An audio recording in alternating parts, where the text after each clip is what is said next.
Hola a todos, ¿cómo están? Bienvenidos y bienvenidas una vez más aquí a este canal, a este espacio, en donde estamos estudiando la lección de escuela sabática, estamos haciendo el repaso y hemos llegado ya a la cuarta lección. La cuarta lección que se titula Teman a Dios y denle gloria. Así que durante este repaso que hemos estado viendo de esta semana, en este repaso, estudiaremos específicamente de esos dos aspectos, el significado de temer a Dios y el significado de darle gloria. Así que acompáñenme. Así que la lección, como todas las lecciones de escuela sabática, nos otorga un versículo introductorio, el que por lo general llamamos el versículo para memorizar. Aquí está la perseverancia de los santos, los que guardan los mandamientos de Dios y la fe de Jesús. Apocalipsis 14:12. En algunas otras versiones dice, aquí está la paciencia de los santos. Sin embargo, la palabra paciencia en realidad significa perseverancia, estar perseverando constantemente. Hemos llegado entonces a esta lección, la cuarta de este trimestre, y está muy interesante la lección y la de esta semana también está muy llamativa. Teman a Dios y denle gloria. Hasta ahora hemos introducido el mensaje de los tres ángeles por medio del Evangelio eterno. Vi orar por el medio del cielo a un ángel que tenía el Evangelio eterno para predicarlo a toda nación, tribu, lengua y pueblo. Así se introduce el mensaje de los tres ángeles. Ahora el Evangelio eterno nos va a mostrar sus diferentes características. Este mundo se va acercando a su fin. Los acontecimientos que suceden nos muestran una grave crisis. Podemos verlo por todo lado cómo este mundo se está perdiendo, se está autodestruyendo. Nos estamos acercando a los días de Noé, cuando el diluvio tuvo lugar. Pedro usa la historia del diluvio para ilustrar cómo sería el tiempo del fin. Recuerden, allí dice en 2 de Pedro 3:10, pero el día del Señor vendrá como ladrón en la noche. Entonces los cielos pasarán con gran estruendo, los elementos ardiendo serán deshechos, y la tierra y las obras que en ella hay serán quemadas. Así que, sí, serán quemadas. Así que podemos ver que Pedro utiliza la historia del diluvio para ilustrar cómo será el tiempo del fin. Y es interesante porque el libro de Apocalipsis también utiliza algo muy similar. La primera expresión que se relaciona con el evangelio eterno del primer ángel es temed a Dios. Ahora vamos aquí a hablar un poquito de las notas griegas, del griego con el que se escribió el Nuevo Testamento. Temed se traduce del griego phobeomai o phobeo, que significa yo temo, yo tengo pavor. También significa reverencia, significa miedo, significa estoy aterrorizado, es como es un sentimiento. En Apocalipsis 14:12, este verbo aparece conjugado como fobétete, el cual es un imperativo. Un imperativo significa que es una orden. El ángel o Jesús por medio del ángel está dando una orden y la orden es temed a Dios. Ahora, la idea de temer a Dios no es ajena a la Biblia, pues en el Antiguo Testamento esto era un concepto muy bien conocido. La idea de temer a Dios indica que el oyente del mensaje del primer ángel debe tomarse en serio a Dios, que esto no es un juego, que debe tomar a Dios en serio, porque a Dios se le toma en serio a través de una relación con Él en la cual el creyente obedece los mandamientos de Yahweh. En otras palabras, nos tomamos en serio a Dios al relacionarnos con Él. Cuando creemos en Dios, comenzamos una relación estrecha, una relación íntima con nuestro Creador y nuestro Salvador. La relación con el Creador nos debe llevar a una entrega total a Él. Es decir, cada vez que nos acercamos más a Jesús, cada vez que nos acercamos más a Dios, más cerca estoy yo de entregarme a mí también a Él. Pero es una entrega total, no entregarle un 10% ni un 20%, sino entregarnos en un 100%. Si teméis a Jehová y lo servís, si escucháis su voz y no sois rebeldes a la palabra de Jehová, si tanto vosotros como el rey que reina sobre vosotros servís a Jehová, vuestro Dios, haréis bien. Solamente temed a Jehová y servidle de verdad con todo vuestro corazón, pues habéis visto cuán grandes cosas ha hecho por vosotros. Eso lo encontramos en 1 Samuel 12, 14 y 24. Allí podemos observar cómo Samuel está dando el mensaje de temed a Jehová y servidle. Luego en 2 de Crónicas 6:31 dice, para que te teman y anden en tus caminos todos los días que vivan sobre la faz de la tierra que tú diste a nuestros padres. Ahí vamos viendo que la acción de temer está relacionada con andar con Dios, con caminar con Dios. Salmo 43. Puso luego en mi boca cántico nuevo, alabanza a nuestro Dios. Verán esto muchos y temerán y confiarán en Jehová. Jeremías 32:39. Les daré un corazón y un camino, de tal manera que me teman por siempre, para bien de ellos y de sus hijos después de ellos. Una vez más, repito, para que quede claro el concepto, temer a Jehová está relacionado, estrechamente relacionado con caminar con Jehová, caminar con Dios, de relacionarse con Dios. Luego, en el Salmo 110, 111:10 nos dice, el principio de la sabiduría es el temor de Jehová. Buen entendimiento tienen todos los que practican sus mandamientos. Su loor permanece para siempre. En Proverbios 1:7, el principio de la sabiduría es el temor de Jehová. En Proverbios 9:10, el temor de Jehová es el principio de la sabiduría. El conocimiento del Altísimo es la inteligencia. Y Eclesiastés 12:13 y 14 nos dicen, el fin de todo el discurso que has oído es, teme a Dios y guarda sus mandamientos, porque esto es el todo del hombre, pues Dios traerá a toda obra a juicio juntamente con cada cosa oculta, sea buena o sea mala.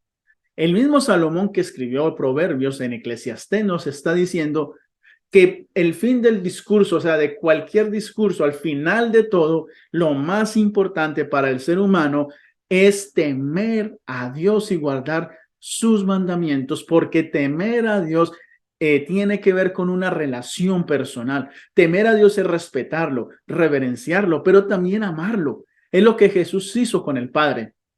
En el gran conflicto o el gran conflicto se resume en sumisión a Dios o sumisión al pecado. ¿A quién tú entregas tu sumisión? ¿Te sometes a Dios o te sometes al enemigo? Al temer a Dios nos deshacemos de nuestro egocentrismo, nuestro orgullo para vivir ahora para Cristo. Cuando tememos a Dios, Él se convierte en la prioridad número 1 de nuestras vidas. Ahora la pregunta es, ¿cuál ha sido tu experiencia en cuanto a temer a Dios? Porque por muchos años, y especialmente por esa palabra temer, se nos ha enseñado que temer a Dios es tenerle miedo, escondernos cuando escuchemos su voz, no querer que Dios se acerque a nosotros. Pero la Biblia nos muestra todo lo contrario, es tener una relación con Dios. Conocer a Dios y poderme relacionar con Él es lo mejor que me ha pasado, es una respuesta más personal. Y por ende estoy muy agradecido con mi Salvador. Estoy tan agradecido que cada día lo pongo como mi prioridad número 1. De esta manera hablo con Él, comparto y lo contemplo cada día. Quiero decir, comparto con Él, paso tiempo con Él y lo contemplo cada día, porque esto lo digo otra vez personal, nosotros somos lo que contemplamos. Cuando contemplamos más a Jesús, más parecidos seremos a Él. ¿Cómo le explicarías a alguien de manera positiva por qué el temor de Dios es algo bueno? Respuesta. Le explicaría que cuando uno conoce a Cristo, el agradecimiento nos lleva a responder de tal manera que podemos ser semejantes a Jesús. Así que le diría a esa persona que temer a Dios es tener una relación estrecha con Él. Deuteronomio 6:1 y 2 nos dice lo siguiente. Estos pues son los mandamientos, estatutos y decretos que Jehová vuestro Dios mandó que os enseñara, para que los pongáis por obra en la tierra en la que vais a pasar para tomarla en posesión, a fin de que temas a Jehová, tu Dios, guardando todos los estatutos y mandamientos que yo te mando. Tú, tu hijo, el hijo de tu hijo, todos los días de tu vida, para que se prolonguen tus días. En el Salmo 119, 73 y 74, tus manos me hicieron y me formaron.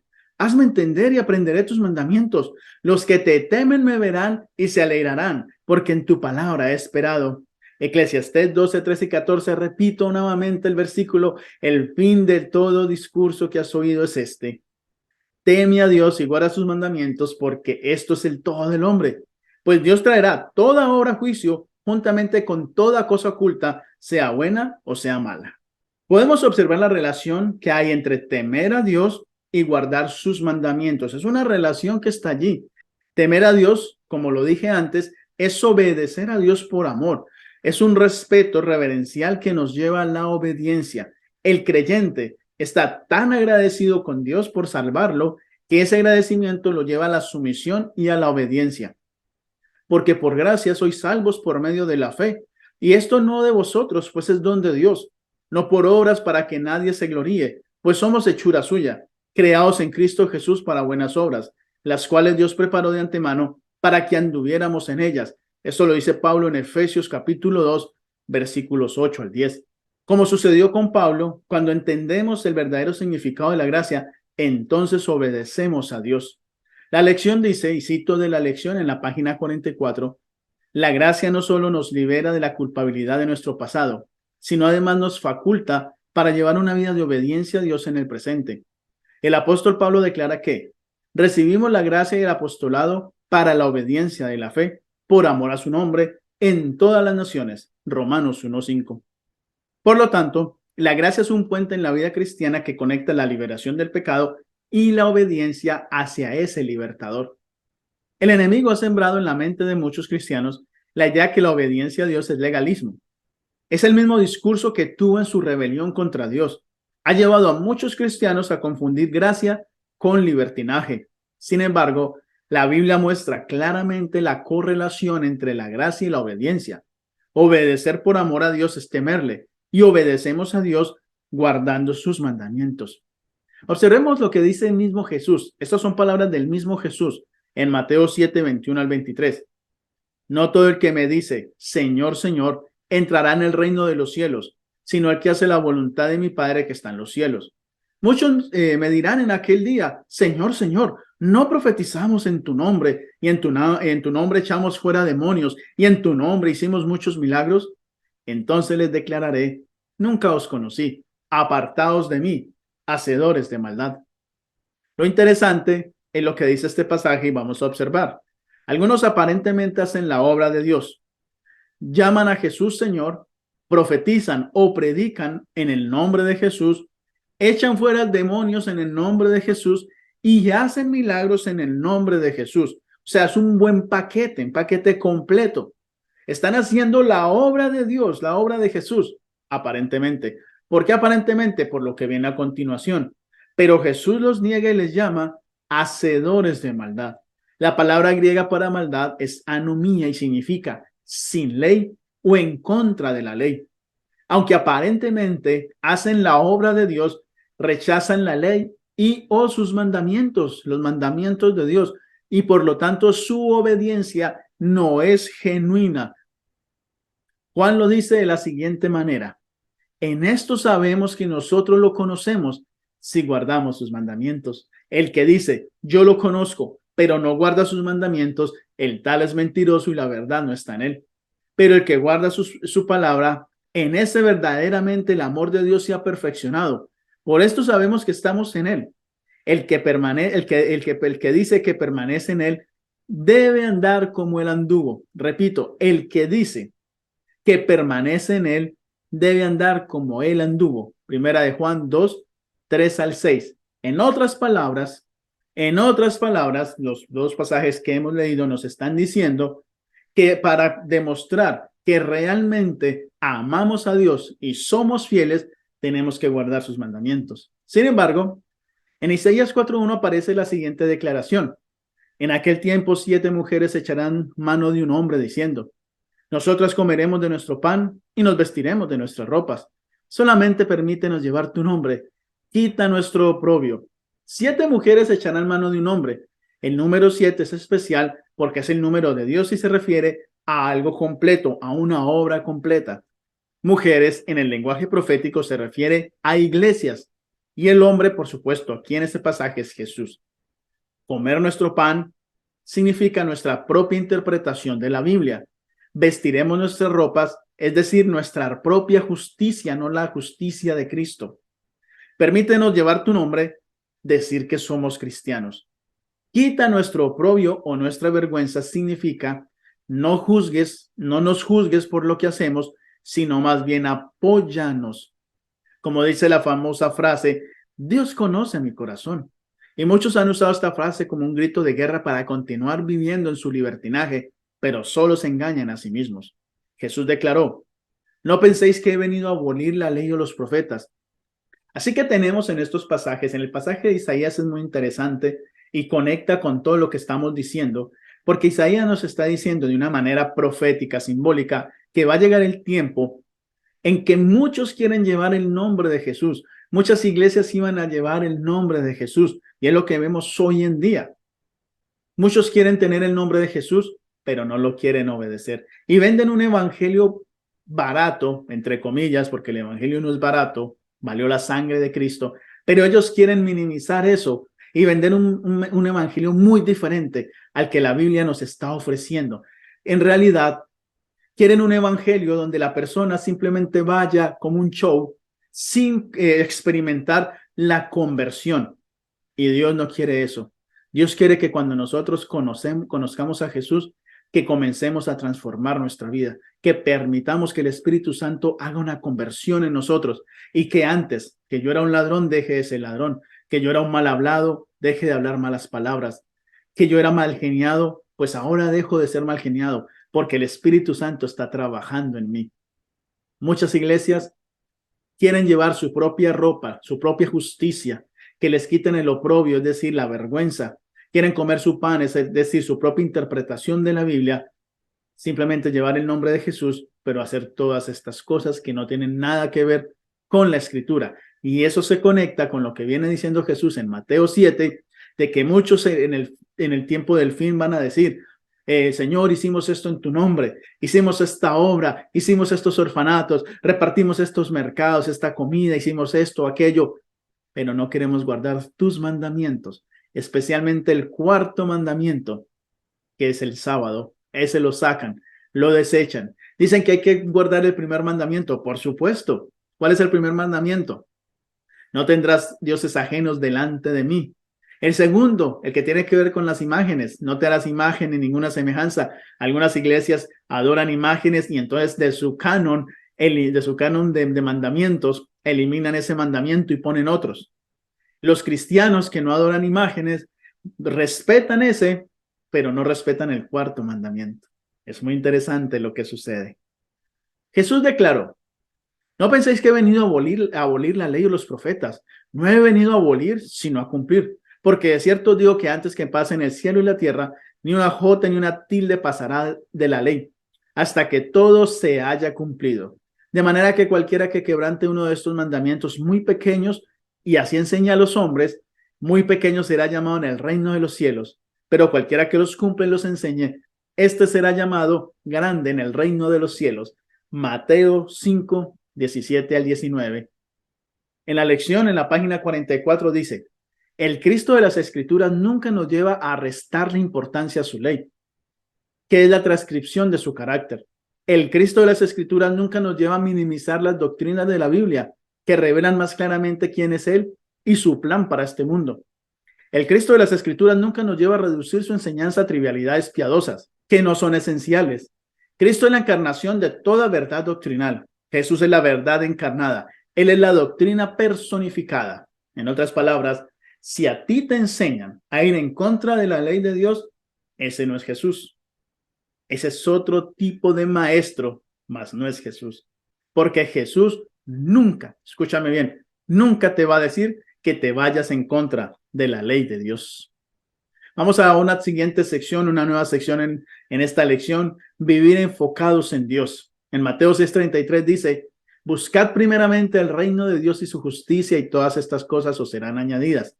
Si pues habéis resucitado con Cristo, buscad las cosas de arriba, donde está Cristo sentado a la diestra de Dios. Poned la mira en las cosas de arriba, no en las de la tierra, dice Colosenses 3, 1 y 2. En Hebreos 12, 1 y 2 dice: por tanto, nosotros también, teniendo en derredor nuestro tan grande nube de testigos, despojémonos de todo peso y del pecado que nos asedia, y corramos con paciencia la carrera que tenemos por delante, puesto los ojos en Jesús, el autor y consumador de la fe, el cual por el gozo puesto delante de él sufrió la cruz, menospreciando lo oprobio, y se sentó a la diestra del trono de Dios. Tenemos que vivir enfocados en Jesús. ¿Qué nos dicen estos pasajes acerca de hacer la voluntad, hacer de Dios el verdadero centro de nuestra vida? Estamos en una época donde aflora el yoísmo. Es como si fuera una pandemia humanística. Es por esto que las redes sociales son tan populares y en ellas, especialmente los que llamamos los haters o los tóxicos. Personas que buscan llenar sus yos, esos yos internos, alimentar sus yos haciéndole daño a otras personas como si fueran psicópatas. La hipercomunicación digital alimenta el yoísmo. Por ejemplo, lo de los selfies. Eso es alimentar el yoísmo. El yoísmo, aunque como concepto, como palabra no existe en la RAE, el concepto sí existe y se utiliza para designar a las personas que se creen el centro del universo y que solo sus opiniones son importantes. El yoísta se intenta proyectar como una persona perfecta, la cual no admite críticas, no empatiza con el dolor ajeno y solo él o ella son dueños de la verdad. Sin embargo, la Escritura nos ofrece el antídoto para el yoísmo: poner en primer lugar a Dios. El gran conflicto no es por un conjunto de doctrinas, sino por la mente del ser humano. ¿A quién el ser humano entregará su mente? En nuestra mente definimos a quién seremos leales o a quién le damos la autoridad sobre nuestras vidas. La respuesta, por lo menos para mí, es obvia. Todo se lo entrego a Dios. Por lo demás, hermanos míos, fortaleceos en el Señor y en su fuerza poderosa. Vestidos de toda la armadura de Dios, para que podáis estar firmes contra las acechanzas del diablo, porque no tenemos lucha contra sangre y carne, sino contra principados, contra potestades, contra los gobernadores de las tinieblas de este mundo, contra huestes espirituales de maldad en las regiones celestes. Por tanto, tomad toda la armadura de Dios para que podáis resistir en el día malo y habiendo acabado todo, estar firmes. Efesios capítulo 6, versículos 10 al 13. Hay una guerra y la guerra no es carnal, es espiritual, en la cual nuestra mente está en juego. Pablo nos dice: por lo demás, hermanos, todo lo que es verdadero, todo lo honesto, todo lo justo, todo lo puro, todo lo amable, todo lo que es de buen nombre, si hay virtud alguna, si algo digno de alabanza, en esto pensad. Efesios 4:8. Hallen ustedes esta manera de pensar que hubo también en Cristo Jesús. Filipenses 2:5 de la Reina Valera 2015. Pues nosotros tenemos la mente de Cristo. Primera de Corintios 2:16.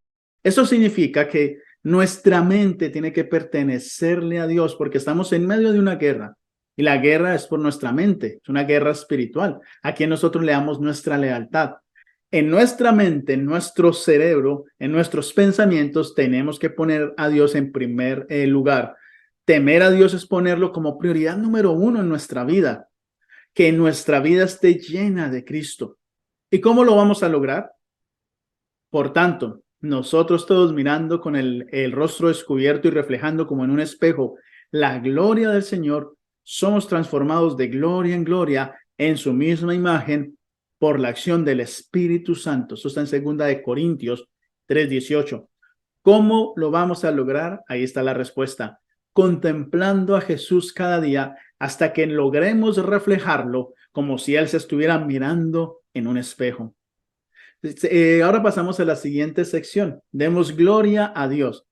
Tanto temed a Dios como dadle gloria anteceden a la hora de su juicio ha llegado. Esto indica que ambas exhortaciones son un llamado a poner a Dios como lo principal de nuestras vidas, el centro de todo. Por lo tanto, para pasar a demos gloria a Dios, tenemos que resumir lo que hemos visto hasta ahora de la siguiente manera. Temer a Dios es tener una relación estrecha, íntima con Él. Temer a Dios es poner a Dios en primer lugar, que nuestros pensamientos, nuestra mente, nuestro cerebro solo piensen en Dios en primero. Obviamente no estamos diciendo o no estoy diciendo que vamos a dejar de pensar en otras cosas porque eso no hace sentido. Pero que todo gire en torno a Dios, que todo lo que hagamos, que todo lo que pensemos sea en torno a Jesús, que siempre que pensemos o vayamos a hacer algo, pensemos en Jesús. Y qué mejor manera que entrenar nuestra mente, capacitarla diciéndole: este programa de televisión le agrada a Jesús, esta novela le agrada a Jesús, esta película le agrada a Jesús, ¿Esta serie de Netflix le agrada a Jesús o de otras plataformas?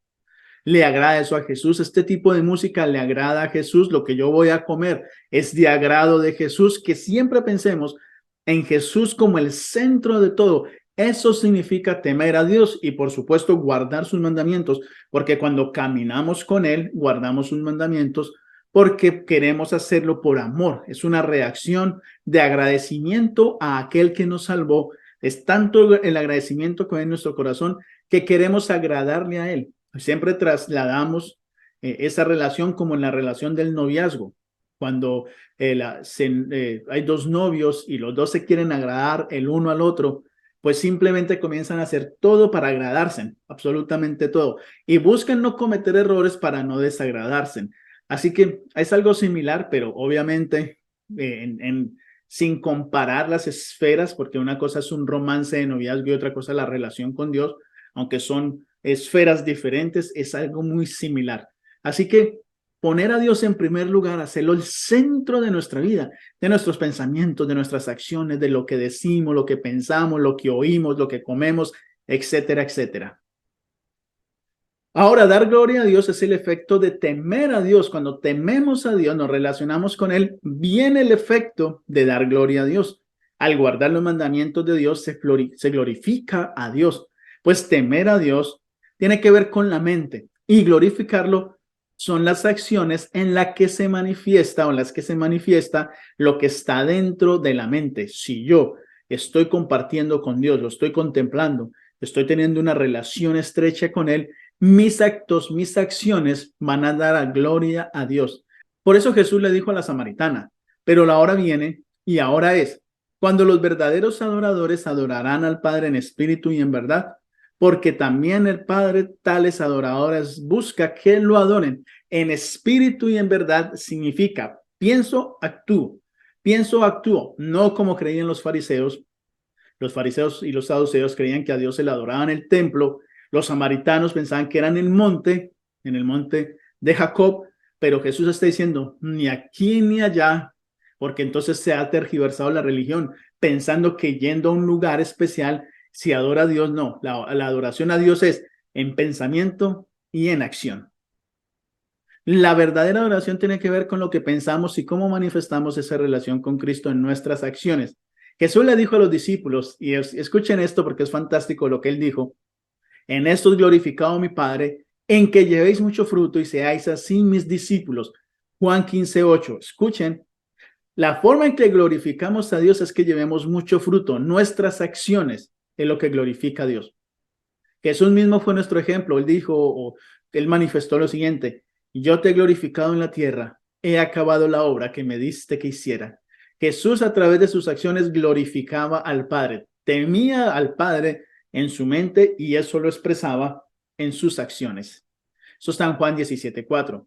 Por lo tanto, los creyentes deben seguir el ejemplo de Jesús glorificando a Dios en todas sus acciones, cuidando de sí mismos. Esto lo podemos leer en 1 Corintios 6, 19 al 20, en donde se nos dice que el cuerpo es templo del Espíritu Santo y que debemos dar gloria a Dios cuidando el cuerpo. Y en lo que ven, escuchen, hablen y consuman, dice allí 1 Corintios 10, 31, pues si coméis o bebéis o hacéis otra cosa, hacedlo todo para la gloria de Dios. Todo tiene que ser para glorificar a Dios. Dios como el centro de nuestra vida. Temed a Dios y darle gloria nos recuerda la apelación de Moisés a Israel antes de entrar a la tierra prometida. Deuteronomio 6, 13 y 17 nos dice: a Jehová tu Dios temerás, a él solo servirás y por su nombre jurarás. Guardad cuidadosamente los mandamientos de Jehová, vuestro Dios, sus testimonios y los estatutos que te he mandado. Deuteronomio 6, 13 y 17. Luego tenemos el siguiente pasaje. Ahora pues, Israel, ¿qué pide de ti Jehová, tu Dios, sino que temas a Jehová, tu Dios, que andes en todos sus caminos, que ames y sirvas a Jehová, tu Dios, con todo tu corazón y con toda tu alma, que guardes los mandamientos de Jehová y sus estatutos que yo te prescribo hoy para que tengas prosperidad? Deuteronomio 10, 12 al 13. Ahora en Deuteronomio 13, 4 dice: a Jehová vuestro Dios seguiréis y a él temeréis. Guardaréis sus mandamientos y escucharéis su voz. A él serviréis y a él le seréis fieles. Y en diferentes pasajes del Antiguo Testamento, temer a Dios y obedecerle, guardando sus mandamientos, van juntos, van de la mano. Y aquí están los pasajes aquí abajo. Deuteronomio 5:29, 6:2, 8:6, 17:19, 31:12, luego en los Salmos 111:10, 112:21, 119:63, 128:1, en Jeremías 44:10. Por lo tanto, temer a Dios y darle gloria es la causa y el efecto. Yo temo a Dios, me relaciono con Él, amo a Dios de tal manera que la relación es tan estrecha, tan íntima, que luego eso se manifiesta en mis acciones y yo doy gloria a Dios en mis actos. Para Salomón, temer a Dios y guardar sus mandamientos era todo para el ser humano, como lo hemos visto ya en 2 ocasiones allá en Eclesiastés capítulo 12. A la luz del contexto de Apocalipsis 14, temer a Dios y darle gloria significa guardar sus mandamientos, no por legalismo, sino como resultado de una relación íntima con Dios. En Apocalipsis se nos revela que el pueblo de Dios del tiempo del fin es aquel que teme a Dios. Lo podemos ver en Apocalipsis 11:18, 15:4, 19:5, y que guardan sus mandamientos. Apocalipsis 12:17 y 14:12. Romanos 12:1 y 2 nos dice lo siguiente: por lo tanto, hermanos, os ruego por las misericordias de Dios que presentéis vuestros cuerpos como sacrificio vivo, santo, agradable a Dios, que es vuestro verdadero culto. No os conforméis a este mundo, sino transformaos por medio de la renovación de vuestro entendimiento para que comprobáis cuál es la buena voluntad de Dios, agradable y perfecta. Partiendo de la idea de que los sacrificios humanos estaban prohibidos en Israel, esto lo podemos leer en Miqueas 6, versículos 6 al 8, entendemos que Pablo está metaforizando en este pasaje. Pablo habla aquí de un sacrificio vivo que apunta a una dedicación voluntaria y continua hacia Dios. El plural cuerpos, seguido por el singular sacrificio vivo, indica que Pablo hacía referencia a la iglesia para que se sacrificara a ella misma. Pablo está hablando de una manera más comunitaria, más comunal, más eclesiástica. Pablo está haciendo un llamado a la iglesia para que viva una vida santa y que sean testigos vivos de Dios. Por lo tanto, temer a Dios y darle gloria significa que tanto individual, el individuo, como eclesiásticamente, es decir, la comunidad eclesiástica, el creyente debe demostrar que sus actos van con lo que cree, con lo que predica. El compromiso del creyente debe ser total, entregando su voluntad, su mente, su cuerpo, su razón y sus emociones a Dios. Esto es el significado del culto racional. Ahora vamos a la siguiente sección, los vencedores del Apocalipsis. Aquí está la perseverancia de los santos, los que guardan los mandamientos de Dios y la fe de Jesús. Apocalipsis 14:12. En este pasaje podemos observar las dos características del pueblo de Dios en el tiempo del fin. Ambas características van de la mano.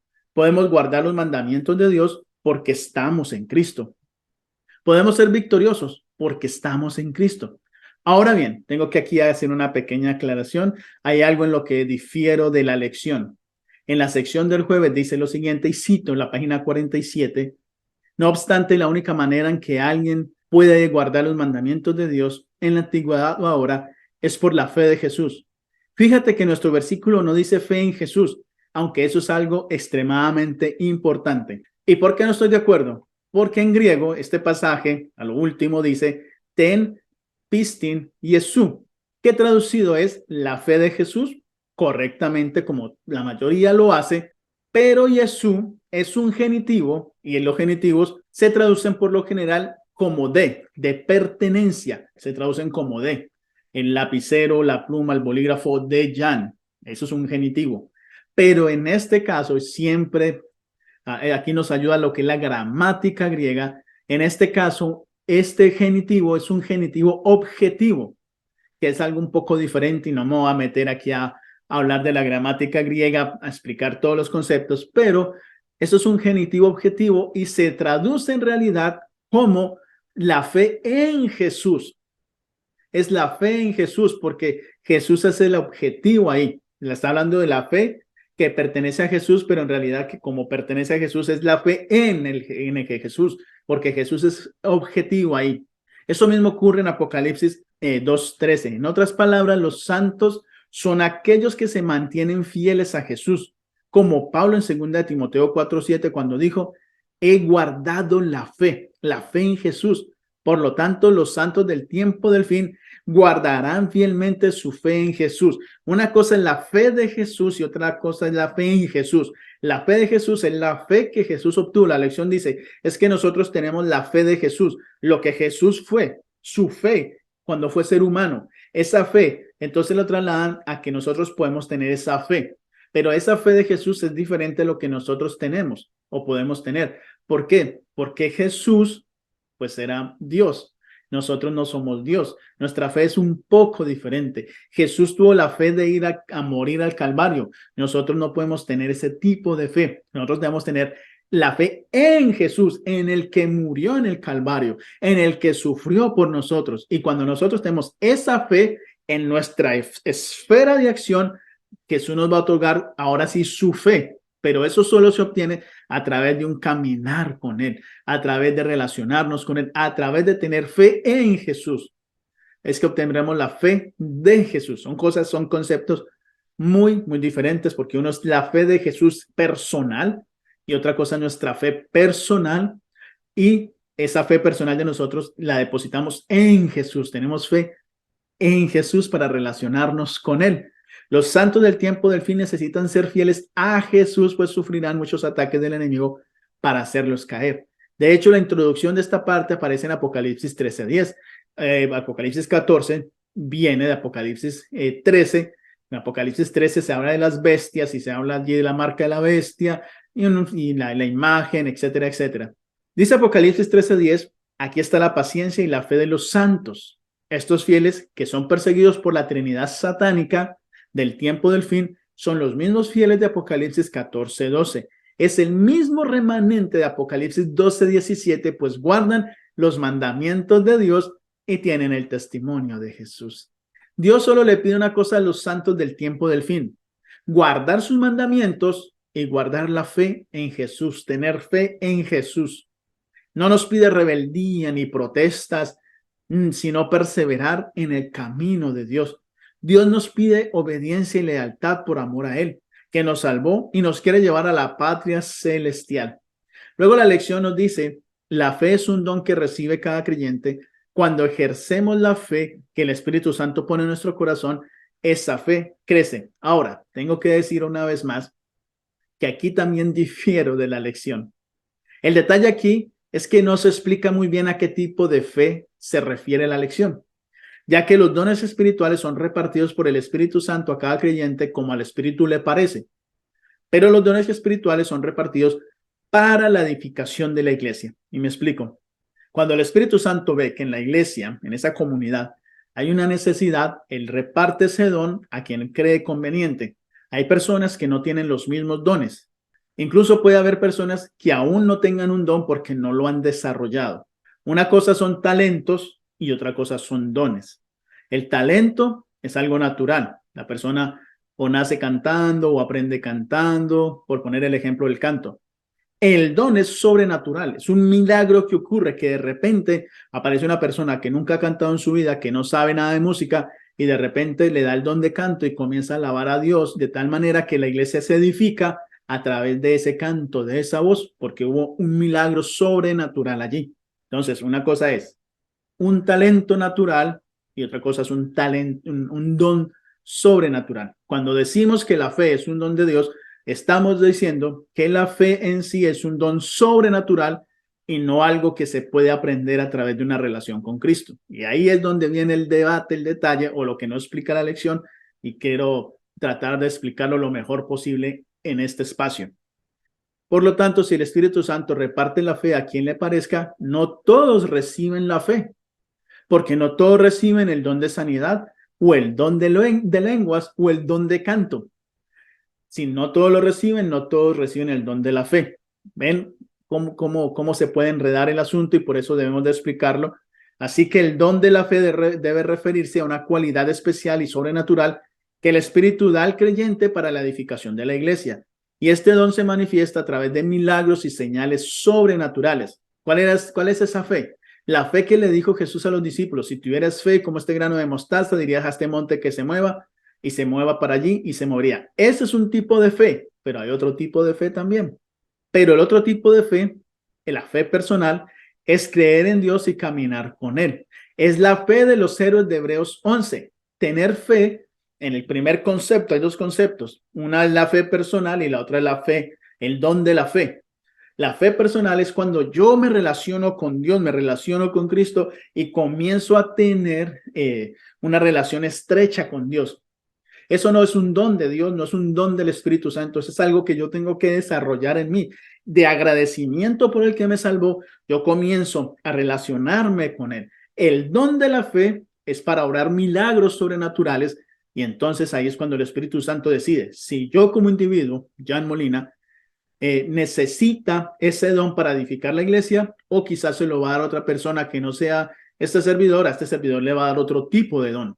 Como digo, esa fe, la fe personal, es la de Hebreos 11, la de los héroes de la fe que nos lleva a ser fieles a Dios. Esa fe se desarrolla a través de una relación íntima con Dios, como Enoc, que dice que tuvo testimonio de agradar a Dios y Dios se lo llevó porque Enoc caminó con Dios.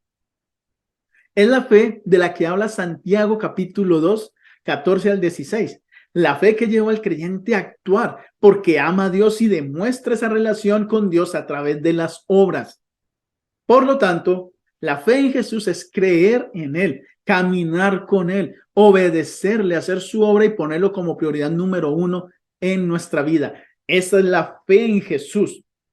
No es el don de la fe, es la fe en Jesús. Ahora, alguien se podría preguntar, ¿acaso yo necesito tener fe para relacionarme con Jesús? Sí, por supuesto. Les pongo un ejemplo muy sencillito. Los científicos han comprobado que el cerebro absorbe más información cuando está fresco. Y cuando está fresco es en las horas de la mañana, especialmente los que duermen en la noche, porque si alguien trabaja en la noche, pues más complicado. Pero los que se supone que duermen en la noche, duermen sus 8 horas, que es lo que se recomienda. Cuando se levanta, su cerebro está fresco. Es en ese momento en cuando debemos ir a hacer nuestra devoción matutina, leer la Biblia, orar, pasar tiempo con Jesús. Cuando llega el frío de la noche y llega la mañana y hay que levantarse temprano antes de ir a trabajar, unas 2 horas antes para alistarnos y poder tener devoción matutina, comienza una guerra.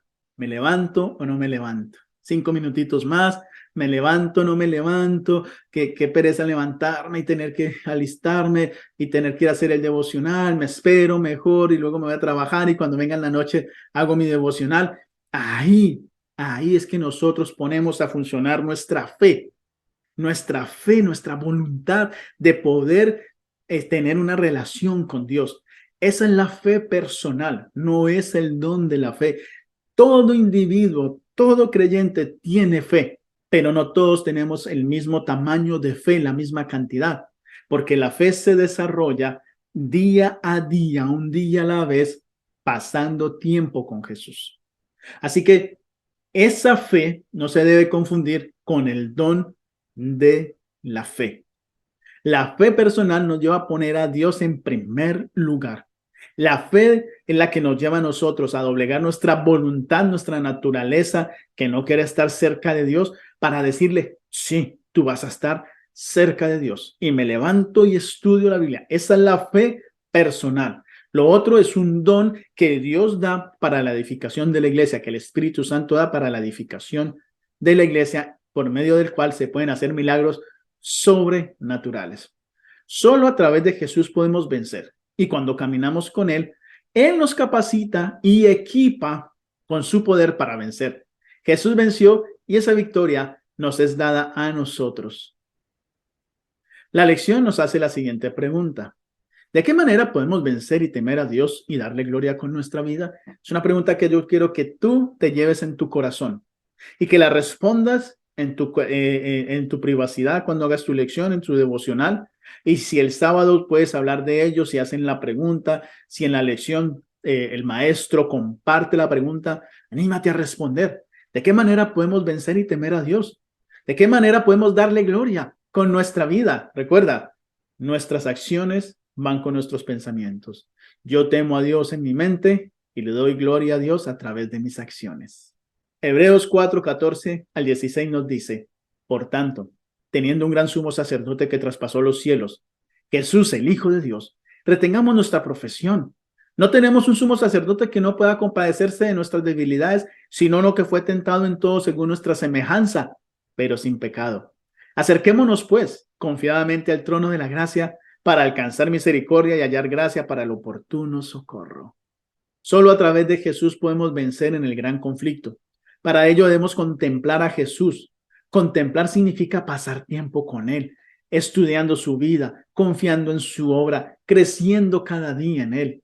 A los santos de las 7 iglesias se les exhorta a vencer. Vemos que las 7 iglesias son la historia de la iglesia cristiana a través de los tiempos y estamos en el tiempo de la Odisea, el último tiempo. Nuestra pelea es la batalla de la fe, la batalla por contemplar y creer y crecer en Jesús. Esa es nuestra pelea, nuestra batalla, no contra carne y sangre, sino por pasar tiempo con Jesús.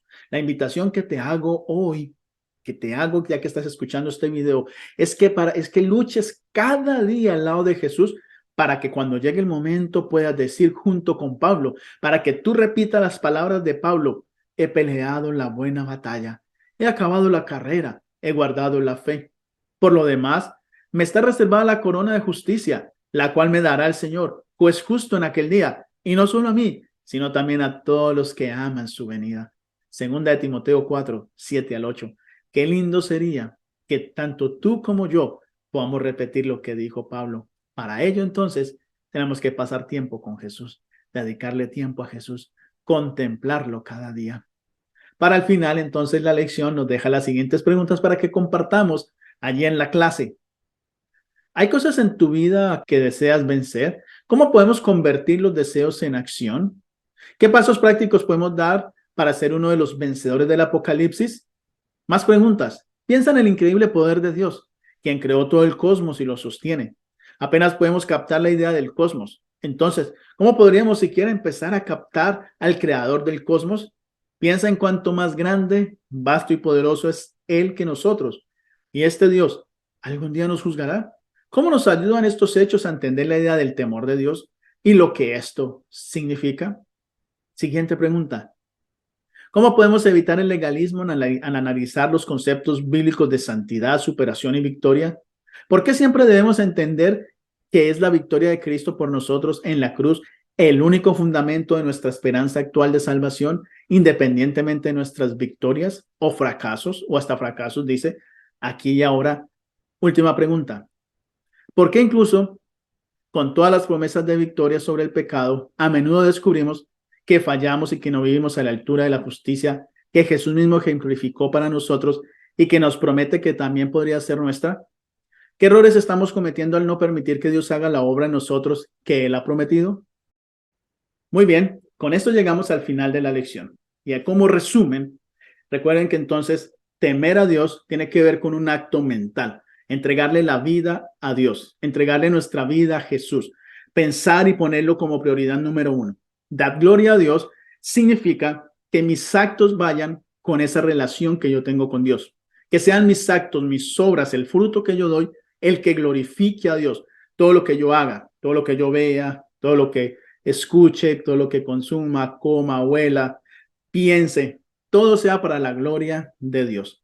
A Dios lo glorificamos con nuestras acciones, pero esas acciones solo son resultado de una relación que yo tenga con Dios. Si yo no tengo relación con Dios, no tengo una relación íntima y estrecha con Dios, no voy a obtener ningún resultado positivo para mi vida espiritual. Por lo tanto, debemos poner a Dios en primer lugar. Que Jesús sea la prioridad número de nuestra vida. Permitir que el Espíritu Santo esté en nosotros. Porque el pueblo de Dios en el tiempo del fin tiene esas dos características. Guarda los mandamientos de Dios y tiene la fe de Jesús o la fe en Jesús. Nosotros estamos llamados a guardar los mandamientos y tener la fe en Jesús. Alguien puede decir, pero es que es imposible guardar los mandamientos de Dios. Y la respuesta es, humanamente sí, pero divinamente no. Y Jesús vino para ser nuestro apoyo, nuestra conexión, nuestro puente para guardar los mandamientos. ¿Cómo?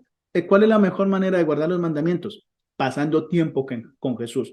Cuando yo paso tiempo con Cristo, cuando estoy más cerca de Jesús, cuanto más lo contemplo, menos espacio hay en mi vida para el pecado. Entonces, cuando yo voy a ver algo en internet y pienso si esto le agrada a Jesús, inmediatamente si me sale una página no deseada, voy a huir de esa página porque estoy contemplando a Jesús. Cuando yo estoy de novio con mi pareja y algo puede suceder que no sea agradable a Dios, ambos debemos pensar qué es lo que le agrada a Jesús, qué haría Jesús en mi lugar. Imaginarme que Jesús está ahí con nosotros para no ir a cometer algún pecado, algún error que sea eterno y nos dañe la salvación a los dos. Siempre, siempre tener a Jesús a nuestro lado. Siempre pensar que Jesús está ahí, que Jesús es el que dirige nuestra vida, que Jesús está a nuestro lado, que estamos contemplando a Jesús y Él nos va a dar la salida. Cuando ponemos a Dios en primer lugar, entonces estamos temiendo a Dios, guardamos sus mandamientos porque Él nos va a llevar a guardar sus mandamientos. Entonces el mandamiento del sábado, que es el más discutido, no va a ser ninguna carga, porque yo me gozo en el sábado porque tengo una relación con Cristo. Amar a mis padres, si los tengo, no va a ser una carga, porque yo amo a Jesús, amo a Dios, y por lo tanto, amar a Dios, al amar a Dios, me será más fácil amar a mi prójimo, especialmente a mis padres y a mis hermanos. El mandamiento de no robarás. Cuando yo tengo a Jesús a mi lado y sé que Jesús está conmigo, que Él me provee todo, no hay necesidad de robar porque amo a Jesús. Lo mismo el de no matarás, el de no cometerás adulterio. Cuando yo amo a Dios, cuando yo amo a Jesús, cuando lo contemplo, cuando paso tiempo con Él, no hay espacio para estar mirando a la esposa de mi prójimo o al esposo de mi prójima. No hay espacio para eso, porque yo tengo a Jesús a mi lado. En el momento que yo me aparto de Jesús, le doy espacio al pecado. Así que, amados, la lección de esta semana, temer a Dios se resume en poner a Dios en primer lugar en mi mente, que Dios sea todo para mí, que Dios sea el centro de todo. Y darle gloria se resume en que eso que yo pienso de temer a Dios, eso se refleja en mis acciones y mis acciones glorifican a Dios. Lo que yo hablo y como, lo que yo veo, escucho, lo que yo huelo, lo que yo hago, todo eso que sea para la gloria de Dios. Así que no siendo mal, les agradezco por haberse quedado en este repaso de la lección de esta semana. Espero que estén muy bien, que Dios les bendiga y nos encontraremos en una próxima oportunidad. Hasta pronto. Si te ha gustado este video, te invito para que te suscribas si no lo has hecho y para que le des clic en la campanita y de esta manera YouTube te avise cuando subo mi próximo video. También te invito para que escribas en la caja de comentarios y me dejes tus impresiones. Y si me quieres apoyar, lo puedes hacer también con un like, con un me gusta y también para que compartas este video a aquellas personas que tú creas que se pueden beneficiar con este tipo de contenidos.